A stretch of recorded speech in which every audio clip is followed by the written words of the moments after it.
আসসালামু আলাইকুম everyone, welcome back to নোভানার it's our daily life stories. আজকে শেয়ার করছি আপনাদের সাথে চিলি অয়েলের recipe in my way, so let's get started.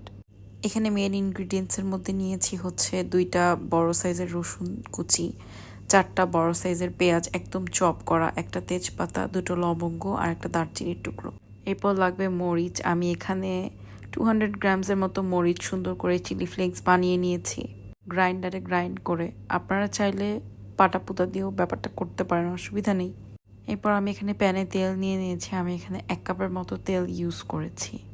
তেলটা যখন কিছুটা গরম হয়ে আসবে, এরপর আমি এখানে গোটা গরম মশলাগুলোর সাথে দিয়ে দিব। এখানে আমি সাথে আরও 4-5টা ব্ল্যাক পেপার কর্নও দিয়েছি। দিয়ে এগুলোকে সুন্দর করে এখন গরম করে নিতে হবে তেলে। তেলটা যখন এটার অ্যারোমাতে পুরোপুরি টেম্পার্ড হয়ে যাবে, এরপরে আমরা এগুলোকে তুলে এই গোটা গরম মশলাগুলোকে তুলে ফেলে দিব। এখানে আমি সুন্দর করে গরম মশলাগুলোকে তেলের সাথে টেম্পার্ড করে নিচ্ছি। এখানে এখন গরম মশলাগুলোর সুন্দর মতো তেলের সাথে ফ্লেভারটা ইনফিউজড হয়ে গেছে। আমি এখন এখানে তুলে ফেলবো। তেলের টেম্পারেচারটা আমি এখন চেক করে নিচ্ছি। পেঁয়াজ রসুন দেওয়ার আগে তেলটা খুব গরম থাকলে পেঁয়াজ রসুন পুড়ে যেতে পারে, তো তেলের আঁচটা একদম লো করে আমি এখানে ফার্স্টে পেঁয়াজটা দিয়ে সুন্দর করে ভেজে নিচ্ছি। ব্ল্যাক পেপারটা ছাড়া বাকি সব আস্ত গরম মশলাগুলো আমি তুলে ফেলে দিয়েছিলাম। পেঁয়াজটাকে এখানে সুন্দর করে ভাজতে হবে। মেক শিওর করতে হবে যেন পেঁয়াজটা লাল লাল না হয়ে যায়। পেঁয়াজটায় রং ধরার আগে এরপর আমি এখানে রসুন কুচি দিয়ে দিচ্ছি। রসুন কুচি দেওয়ার পরে সুন্দর করে একদম লো টু মিডিয়াম ফ্লেমে জিনিসটাকে নাড়তে থাকতে হবে। এটাকে কন্টিনিউয়াসলি নাড়তে হবে, না হলে পুড়ে যাওয়ার একটা চান্সেস থাকবে। অনেকে তেল ঢেলে ডাইরেক্টলি চিলি অয়েল বানানোটা প্রেফার করে, যেহেতু আমি স্টোর করি তো আমি ওভাবে রান্না করি না চিলি অয়েলটা। এরপর আমি এখানে চিলি ফ্লেক্সটা দিয়ে দিচ্ছি।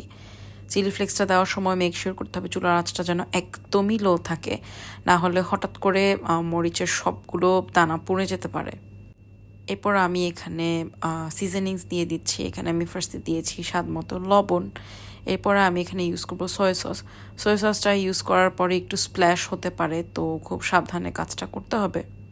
এরপর আমি এখানে দিয়ে দিব সামান্য একটু ভিনেগার, যেহেতু আমি চিলি অয়েলটাকে স্টোর করে রেখে দিব। খুব লম্বা সময়ের জন্য যেন চিলি অয়েলটা থাকে, নষ্ট যেন না হয়ে যায়। এমনিতেও এটা তেলের নিচে ডুবে থাকবে, নষ্ট হওয়ার কিছু নেই, বাট তাও আমি একটু ভিনেগার দিতে প্রেফার করি। সব কিছুকে এখানে এখন সুন্দর মতো মিশিয়ে নিতে হবে।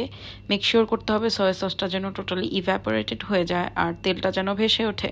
কোনো প্রকার পানির ট্রেস থাকলে কিন্তু চিলি অয়েলটা নষ্ট হয়ে যাওয়ার চান্সেস আছে। আমি আমার চিলি অয়েলে একটু লাল মরিচের গুঁড়া দিতে প্রেফার করি। চিলি অয়েলের কালারটা ভাইব্রেন্ট হয় আর ফ্লেভারটাও একটু ভালো আসে। এখন সবার লাস্টে চিলি অয়েলটা নামানোর 2 থেকে 3 মিনিট আগে আমি এখানে দিয়ে দিব হচ্ছে সাদা তিল বা হোয়াইট সেসামে, যেটা দেওয়ার পরে সুন্দর করে সব কিছু নেড়ে নিলাম। দেখলাম এখানে পানি কিছু নেই, তেলটা উপরে ভেসে উঠেছে আর সবগুলো জিনিসও সুন্দর মতো ফ্রাই হয়ে গিয়েছে। যখন খুব সুন্দর ফ্লেভার আসবে তখন ঠান্ডা করে এটাকে আমি একটা জারে করে রেখে দিব। এটা আপ টু 1 ইয়ার্স পর্যন্ত ভালো থাকে, যদিও 1 ইয়ার্স পর্যন্ত এটা টিকে না, আমার কয়দিন পরেই শেষ হয়ে যাবে। মাল্টি-পারপাস কাজে চিলি অয়েল ইউজ করা হয়। Thank you so much for watching the video. Don't forget to like and follow my page. Take care, bye by.